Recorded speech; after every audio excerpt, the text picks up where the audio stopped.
چنانچہ ابن ماجہ کی روایت ہے، نبی سامنے ارشاد فرمایا یخرج الناس من المشرق فیوتہون للمہدی، کہ مشرق سے لوگ نکلیں گے جو امام مہدی کی راہ کو ہموار کریں گے۔ اب سعودی عرب کے مشرق میں تو ہمارا ملک بنتا ہے، اس کا مطلب یہ کہ جس کو ہم وادی سندھ کہتے تھے نا فرانا، وہاں سے لوگ اٹھیں گے۔ یہ پاکستان اور افغانستان کے درمیان کا ایک علاقہ بنتا ہے۔ اللہ کی ایمان والوں کو یہاں سے اٹھائیں گے اور پھر وہ امام مہدی کے آنے کی راہ ہموار کریں گے۔ بیت المقدس 3 مرتبہ فتح ہوا۔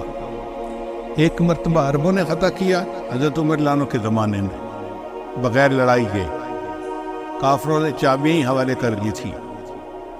دوسری سطح صرف کردستان کا ایک نوجوان تھا جس کا نام تھا صلاح الدین ایوبی، اس نے صلیبی جنگیں لڑی اور کافروں سے بیت المقدس کو فتح کروا لیا۔ اب تیسری مرتبہ وہ پھر فتح ہوگا، اور ہمارا یہ گمان ہے کہ اللہ تعالیٰ یہ اعزاز پاکستان کے لوگوں کو عطا فرمائے۔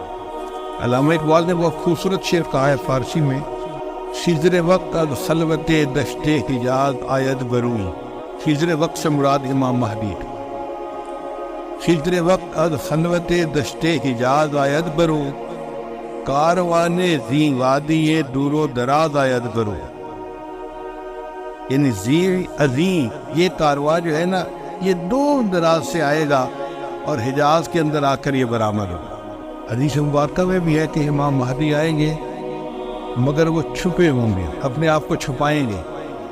پہلے مدینہ طیبہ میں ہوں گے مگر وہ وہاں سے مکہ مکرمہ اس لیے آ جائیں گے کہ لوگ مجھے پہچاننا نہیں، چھپ رہے ہوں گے لوگوں سے کہ لوگ مجھے دیکھ نہ لیں، پہچان نہ لیں۔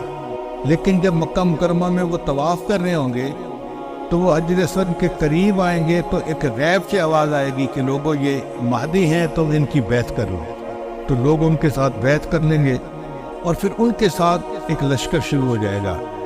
یہ لشکر ایسا ہوگا کہ جس نے فی الآخر بیت المقدس کو فتح کرنا۔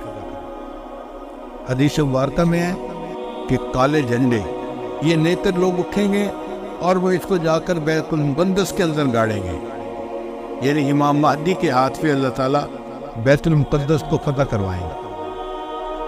پھر امام مہدی موجود ہوں گے تو ان کی موجودگی میں حضرت عیسیٰ علیہ السلام بھی آئے گے۔ دمشق کی ایک مسجد ہے، اس مسجد میں وہ نماز کے لیے کھڑے ہوں گے، تکبیر کہی جائے گی تو اتنے میں حضرت عیسیٰ علیہ السلام اس مسجد کے مینارے کے اوپر اتریں گے آسمان سے،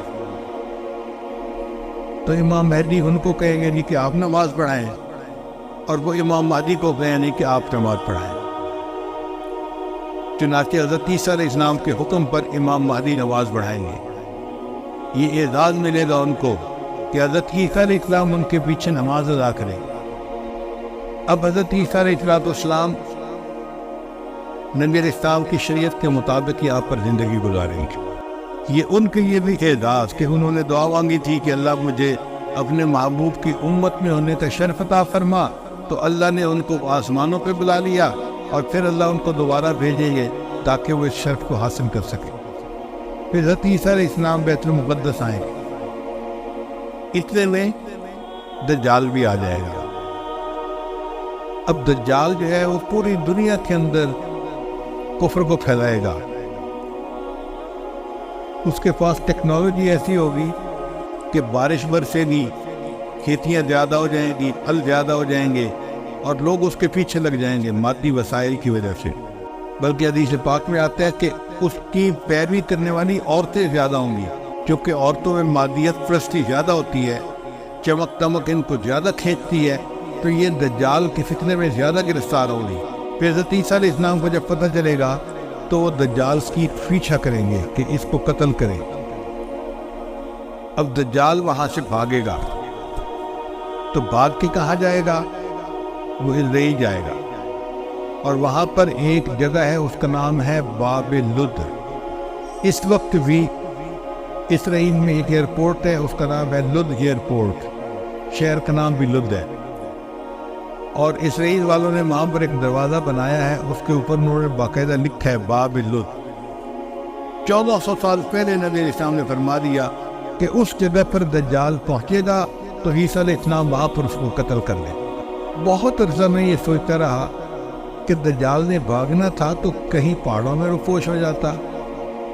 رشیا کے پہاڑ ہیں، دوسرے ملکوں میں پہاڑ ہیں، پہاڑی سلسلے تو بہت ہیں پوری دنیا میں، تو یہ مقام لد کا کیا مان؟ بعد میں بات سمجھ میں آئی کہ لد کا جو ایئرپورٹ ہے نا وہ اسپیس پورٹ بھی ہے، یعنی وہاں سے جہاز بھی اڑتے ہیں اور وہاں سے خلائی گاڑیاں بھی اڑ کے خلا میں جاتی ہیں۔